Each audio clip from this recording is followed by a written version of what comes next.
voy a hablar, y más que nada para despertar el apetito, porque no es que se pueda cubrir una cosa tan compleja en tan poco tiempo, pero sí daros una idea de cómo estamos en estos momentos en este área de la nutrición de precisión.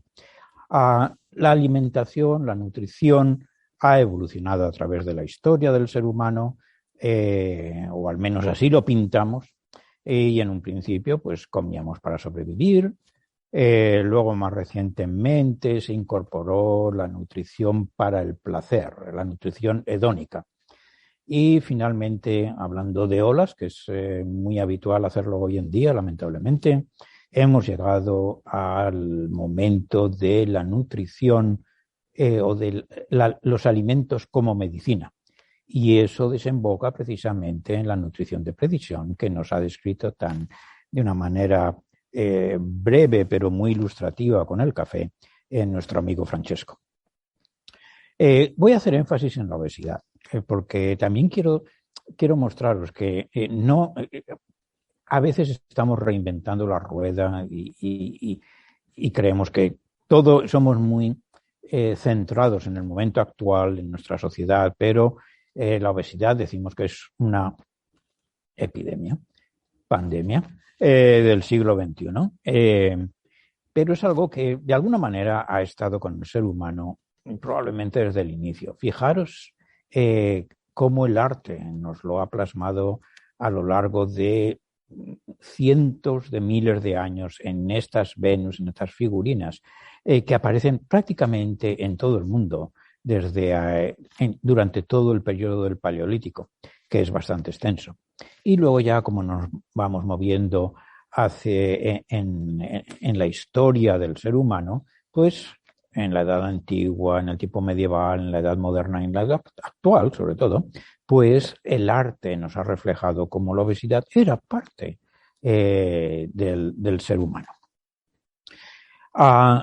Junto con esta epidemia de obesidad, algo que vemos hoy muy aparente es la desinformación, que ha crecido de una manera exponencial por, naturalmente, el acceso o la creación de las redes sociales, la facilidad de comunicar a través de Internet, etc.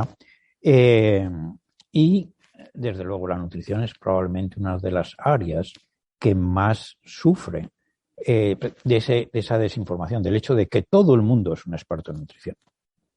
¿Es esto algo del siglo XXI? Fijaros en la parte de abajo de esta diapositiva, cómo ya en la Inglaterra victoriana ya aparecían anuncios en los periódicos de la época maldiciendo la grasa y cómo hay soluciones milagrosas. En este caso, la solución milagrosa es tomarse unas cápsulas que contenían ¿qué? Pues nada menos que lombrices. Luego ya a través de los años fue avanzando y ya pues surgieron esos jabones milagrosos que no solamente quitaban las manchas de grasa, sino que quitaban la grasa en exceso de las personas. Y ha sido una obsesión continua a través de las décadas. Fijaros en el medio algo muy interesante, y es un anuncio de Lucky Strike, una marca de tabaco americana, donde lo vendían como una solución para la obesidad. Si uno no quiere tener esa imagen de obesidad y quiere tener la imagen del medio, pues entonces la solución es fumar, porque así te evita que estés comiendo otras cosas, ¿no? Y hacia el final, fijaros ya cómo se apunta a una de las áreas más importantes de hoy en día, que es la genética de la obesidad. Y ese anuncio dice, como la madre, la hija, ¿no? La obesidad sigue un patrón. Cuando este anuncio se creó, se publicó, no sabíamos de genética, al menos en la medida que sabemos hoy en día a la hora de conocer nuestro genoma. Muy bien, entonces esto simplemente para introduciros de que el tema no es nuevo e incluso la desinformación no es nueva. Ahora, los humanos somos realmente predecibles. Siempre estamos buscando un chivo expiatorio y cuando llega la nutrición, hay cantidad de ellos. Y a lo largo de las últimas décadas, pues que hemos tenido como chivos expiatorios la mantequilla, el café del que nos hablaba Francesco, los huevos, el pan, el azúcar, incluso nuestro querido aceite de oliva o el pescado azul. Bueno, pues ha habido una serie de vaivenes, de modas, y no estoy hablando de modas populares, de modas científicas, que a través de estudios más bien mal diseñados que bien, pues han apuntado el dedo en la dirección inadecuada. Afortunadamente, una de las ventajas de la ciencia es que con el tiempo se corrige. En el caso de la obesidad, los dedos, el chivo expiatorio ha sido la persona obesa. ¿Por qué una persona es obesa? Pues porque quiere, lo cual ha sido un mensaje realmente equivocado, como lo fueron otros mensajes anteriores. Hoy en día sabemos mejor, sabemos que no es solamente el deseo o la culpa de la persona obesa de que lo esté así, sino que hay un componente genético y la genética molecular se ha convertido en un aspecto fundamental en la investigación de la obesidad, en su prevención y también en su tratamiento. Muy bien, ni es el individuo con un acto voluntario, ni es exclusivamente la genética, es el hecho de que el mundo esté, digamos, engordando, pues se debe también al ambiente obesogénico en el que nos movemos. Y ese ambiente es tremendamente complejo. Este es un esquema precioso. También probablemente tiene tantos años o más como mi visita a la Fundación Rafael del Pino, pero ilustra muy bien qué complejidad tenemos cuando nos enfrentamos con la obesidad y por qué esta pandemia. Detrás de esos digamos, cartelines que no se pueden leer están los diferentes aspectos. Por un lado tenemos la biología y dentro de la biología uno de los componentes es esta genética de la que estamos hablando, pero hay muchas otras cosas. Lo que comemos, pero lo que comemos depende de muchas cosas, no solamente de nuestra biología, también de de la información que nos llega, pero también, por ejemplo, de la producción. Entonces veis cómo vamos desde la célula al individuo a la sociedad. Hablando de la sociedad, pues naturalmente lo que comemos también está muy definido por nuestra psicología, pero la psicología es algo genético, pero algo influido por la sociedad, etcétera. Lo mismo podemos hablar de la actividad. Así que esto es con lo que tenemos que lidiar los investigadores para avanzar en la obesidad o en cualquier otra enfermedad crónica asociada con la edad, como es la cardiovascular, la diabetes, etcétera, etcétera. Y, como digo, la nutrición es un componente muy importante que todavía no entendemos bien, pero hay otros, como es, por ejemplo, la actividad física. Con respecto a la nutrición, pues fijaros, en el mundo, ¿no? Entero ocurren unos 11 millones de muertes cada año debido a problemas asociados con una mala nutrición. ¿Qué es una mala nutrición? ¿Qué es una buena nutrición? Parece que es una pregunta muy sencilla, la respuesta no lo es. Primero hay que educar, hay que informar, y por eso en Estados Unidos y en otros países siguen unas pautas similares. Cada 5 años se publican lo que se llaman las guías dietéticas para americanos, que por consenso los expertos publican bajo los auspicios del Departamento de Agricultura lo que sabemos acerca de la buena nutrición. Os aseguro que en la población nadie lee estos informes porque su lenguaje, su volumen, están más diseñados a los investigadores, a los profesionales de la salud. Entonces, ¿qué ocurre? Al público se le dan cosas más visuales, como por ejemplo la antigua pirámide de la nutrición o el plato como hacemos hoy en día, y como digo, en diferentes países hay diferentes modelos. Bueno, ahora nos vamos a lo que está ocurriendo a pesar de todos estos esfuerzos a nivel mundial. Vemos qué ocurre con la obesidad, en este caso en Estados Unidos, pero se refleja lo que ocurre en cualquier otro país, va aumentando a pesar de todo ello. Y la COVID ahora pues, ha contribuido a que el aumento sea todavía mayor debido a muchas razones.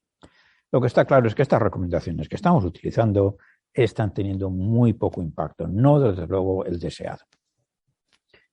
Entre otras cosas, estas recomendaciones se han basado en estudios en los que jugábamos siempre con la media estadística. Entonces, aquí hay un estudio que duró un año de mi amigo Christopher Gardner en Stanford, se llama Diet Fits. Entonces a la gente se le puso en una dieta baja en grasa o baja en hidratos de carbono por un año y al final del año, pues uno podía decir, pues da lo mismo, una dieta que otra.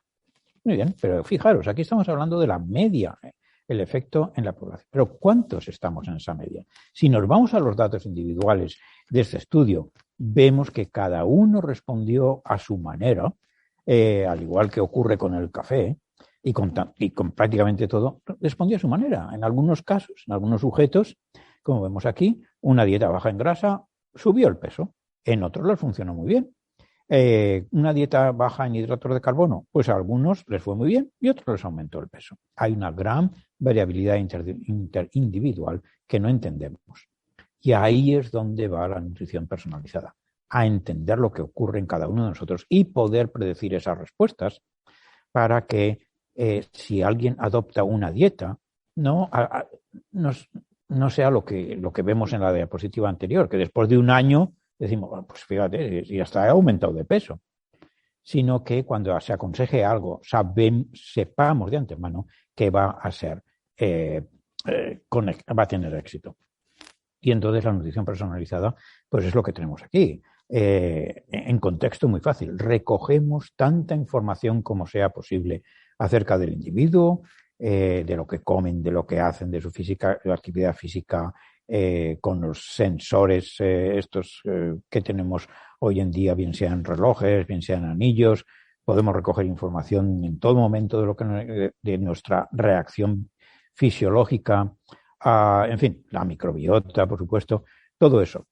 Cantidad de datos entonces se alimentan a los ordenadores, a esa inteligencia artificial de la que tanto hablamos hoy en día, para el hecho de que nos den precisamente esas recomendaciones personalizadas que en muchos casos diferirán de esas pautas dietéticas para la población generalizada. Hay ejemplos muy bonitos, los hemos estado produciendo por los últimos más de 30 años y en este caso, como digo, la genética no es la única variable a tener en cuenta, hay muchas otras, pero vamos a poner ejemplos de genética.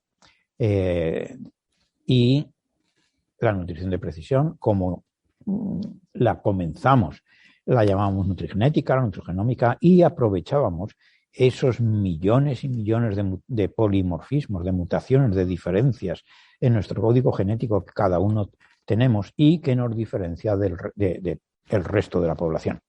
Lo que nos hace que parezcamos diferentes, pero también que funcionemos diferentes, incluido nuestra respuesta a la dieta. La obesidad, volviendo a la obesidad, está muy claro que para curar la obesidad o para prevenir la obesidad está muy claro. Hay que comer eso que tenemos ahí, un guisante, por ejemplo, y ya tenemos el problema solucionado. Primero, nadie lo va a seguir. Y segundo, incluso si se siguiera, no a este extremo, porque no sobreviviríamos por mucho tiempo, pero algo similar, pues tampoco resolveríamos el problema. Puede ser obvio, pero no funciona para todos o todas. Aquí tenemos un ejemplo muy bonito de hace bastante tiempo ya, donde en una clínica de obesidad pusimos a sujetos primero en 600 calorías por día, bastante reducido, ¿no? Y luego durante el resto del año a 1.200 calorías por día. Muy bien, pues veis como en algunos casos los sujetos representados por las barras rojas, pues su peso disminuyó. En el caso de las barras azules, pues vemos que a través de ese periodo, con la misma adherencia a la dieta, no pasaba nada. ¿Cuál era la diferencia entre los que sí que les funcionaba la dieta hipocalórica y los que no le funcionaban la dieta hipocalórica? Pues estaba en un gen que es el que más se expresa en el tejido adiposo y se encarga de proteger o no la grasa que almacenamos en el tejido adiposo. Entonces, la conclusión de este trabajo es que si tienes una forma determinada de ese gen, desde luego la restricción calórica, estamos ladrando al árbol equivocado porque no va a funcionar. Y eso es una manera de predecir ya. O sea, el profesional de la salud, cuando tiene esta información en sus manos, sabemos, bueno, realmente a esta persona no la voy a castigar a que se muera de hambre por un año porque no le va a servir de todas maneras. Entonces, claro, también, vale, etiquetamos a la gente, pero hay que darle una respuesta a la gente y al profesional de la salud. Y en este caso específico, vale, pues la restricción calórica no funciona.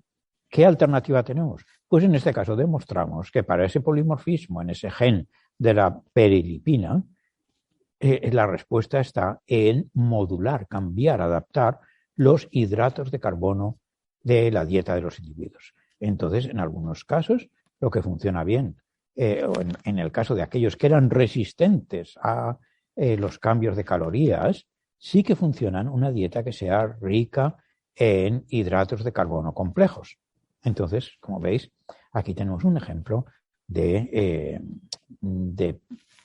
nutrición personalizada, donde al final del día todos salen ganando. El profesional de la salud, por le quitas un quebradero de cabeza, sabe cómo actuar sobre ese o esa paciente, y por parte del paciente, pues también es el hecho de que lo que está haciendo realmente le funciona. Y, como digo, decenas de ejemplos. Hay cosas, por ejemplo, que ahora sí es otro chivo expiatorio, con más o menos razón, los fritos y las bebidas azucaradas. Bueno, pues prohibirlos, etcétera. Bueno, a lo mejor para algunos, si quieren, se lo pueden permitir. Y eso es lo que hemos ido demostrando a través de nuestra investigación. Y es que a la hora de los fritos podemos tener lo que llamamos un puntaje genético de obesidad, y depende de la predisposición genética a la obesidad que es informada por ese conjunto de genes, podemos hoy en día muy fácilmente decirle a una persona, mira, tú tienes un alto riesgo genético de la obesidad y por lo tanto no te recomendaría que consumieras alimentos fritos. Con lo cual ya nos han fastidiado las tapas, o muchas de las tapas. Pero a mucha gente de la población que no tienen ese puntaje genético de obesidad, pues la verdad es que da igual que los tomen que no los tomen. No va a afectar su obesidad, su riesgo de obesidad.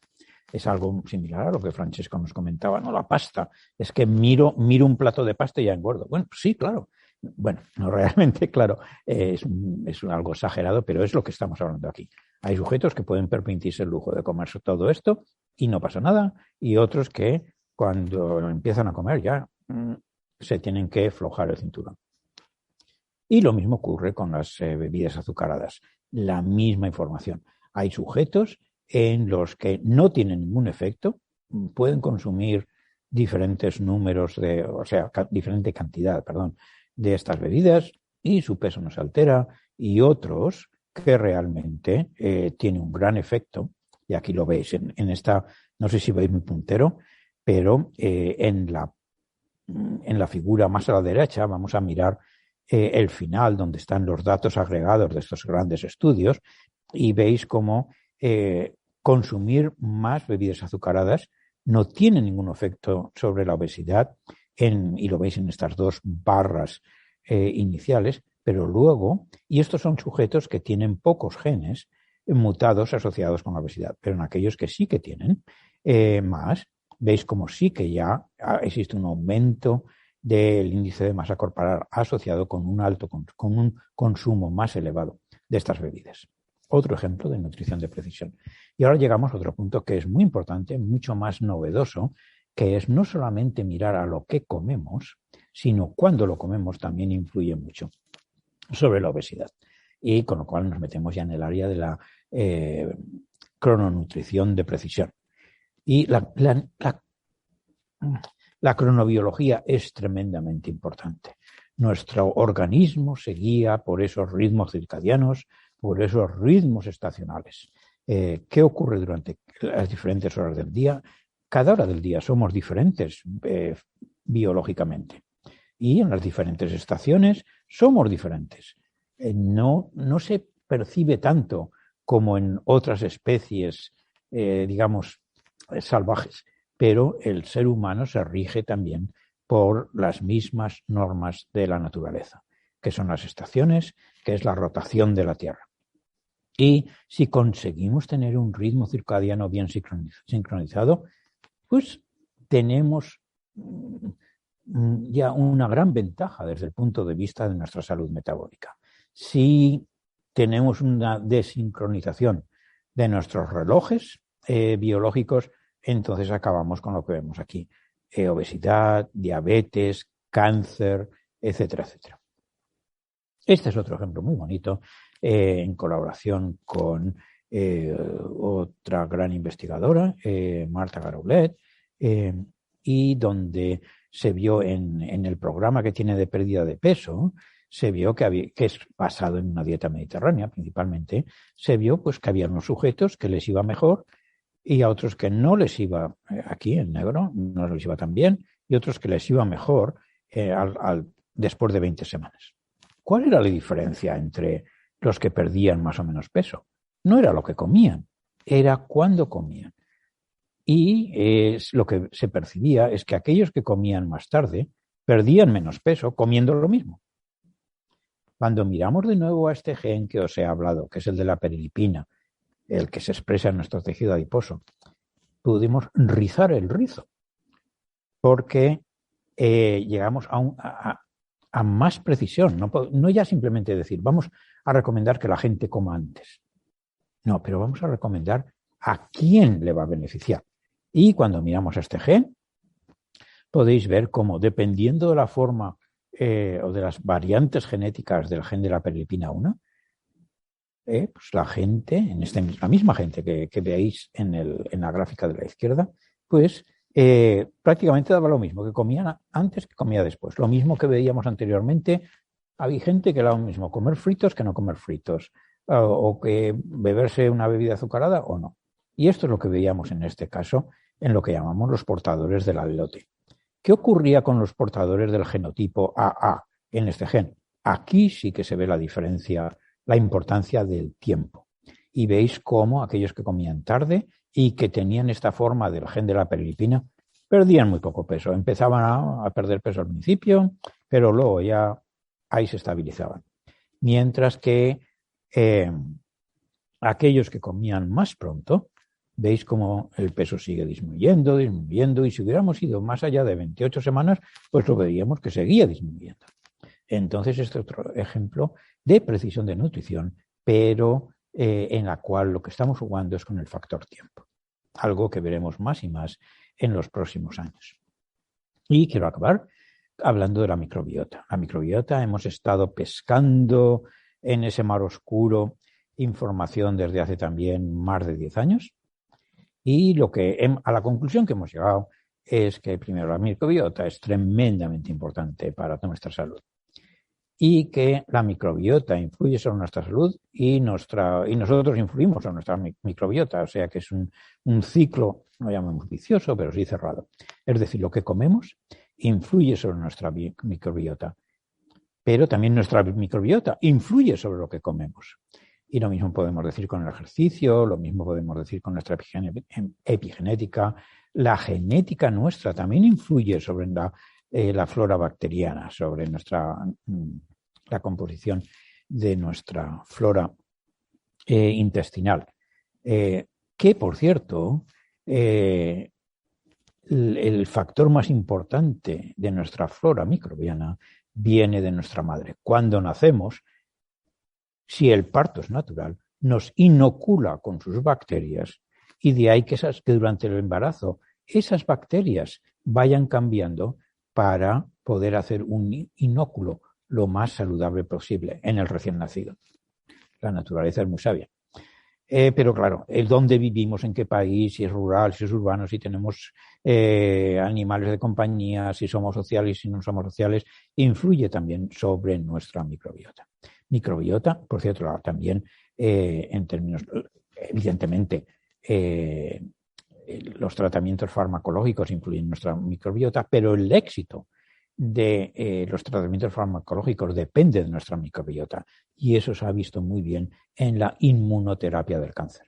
Y por fin, decir que como tantas otras cosas en la vida, como nos vamos haciendo mayores, pues va habiendo un efecto muy importante sobre muchos factores, incluyendo nuestra microbiota.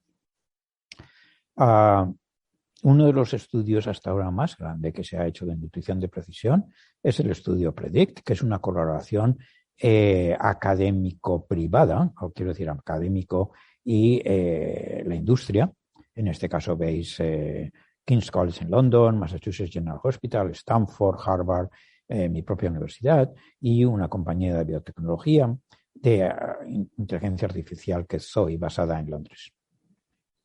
¿Cuál era el propósito? Primero, investigar la variabilidad entre la gente. Segundo, ¿qué explica esas diferencias en cómo respondemos a los alimentos? Y, mediante inteligencia artificial y machine learning, el poder predecir esa respuesta en los individuos.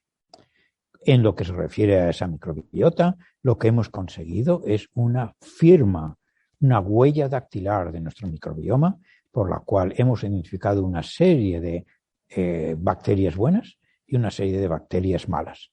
Las bacterias buenas están asociadas pues con un buen control de los lípidos, del azúcar en la sangre, de la diabetes, una menor inflamación, una menor obesidad, un patrón de nutrición saludable, alimentos saludables de origen vegetal, grasas saludables que también pueden tener origen animal, y lo contrario ocurre con los bacterias malas. Entonces, aquí nuestro objetivo es ver cómo a través de la dieta podemos disminuir las bacterias malas y aumentar las bacterias buenas. Entonces, ¿cómo será esa nutrición de precisión del futuro? Pues lo primero es precisamente hacer que cada uno de nosotros hagamos estudios con diferentes tipos de alimentos y de ahí, pues, generar muestras biológicas, sangre, orina, saliva, etcétera, etcétera, que se procesen a través de esas nuevas tecnologías que tenemos hoy en día de secuenciación, de metabolómica, etcétera. Toda esa cantidad masiva de datos serán procesados a través de la inteligencia artificial de la que hablamos y ahí se producirá una destilación de qué son los factores más importantes en cada individuo, porque naturalmente no podemos estar haciendo todas esas ómicas carísimas continuamente en los individuos, y destilar cuáles son los factores importantes, y esto se incorporará en esos sensores a los que nos estamos acostumbrando hoy en día. Bien sea anillos, bien sea brazaletes, bien sea cualquier tipo que os imagináis. Incluso en el futuro, pues chips implantables. Y de ahí, pues bien sea el individuo o bien sea el profesional de la salud o la profesional de salud podrá llevar a cabo esas recomendaciones de precisión que tanto deseamos y tanto necesitamos para la prevención y terapia de las enfermedades más comunes. Precisamente ayer lanzamos un estudio que es el más grande que se ha llevado a cabo en precisión de nutrición, NIH, los Institutos Nacionales de la Salud, ha puesto sobre la mesa 170 millones que han sido distribuidos en 14 centros de investigación en Estados Unidos, y ayer precisamente, como digo, acabamos, damos el banderazo de salida a este proyecto que durará 5 años y que será, como he comentado, el más grande y comprensivo que se ha hecho con respecto a la nutrición de precisión. Y con eso, acabar ya, perdonad porque creo que me pasó un poco del tiempo, y decir que, como decía un artículo del antiguo director, al menos hasta diciembre del año pasado, Francis Collins, en un artículo que escribió el año pasado, y es que la nutrición de precisión es la respuesta a qué comer para mantenernos saludables. Entonces, a través de estos estudios, digamos que tenemos el compás, el GPS, que nos indica la dirección, pero lo que es importante es que esto será imposible llevar a cabo sin que estemos todos sentados a la mesa. Y todos significa todos. Diferentes tipos de investigadores, clínicos, aplicados, básicos, pero también el sector privado, los gobiernos, el sistema de salud, las aseguradoras y, por supuesto, el público en general, ¿no? Educarlo y pensar todos juntos de cómo poder sacar adelante este proyecto tan maravilloso, pero también de gran impacto, que es, mediante la nutrición, poder dar la salud a cada uno de nosotros. Muchas gracias.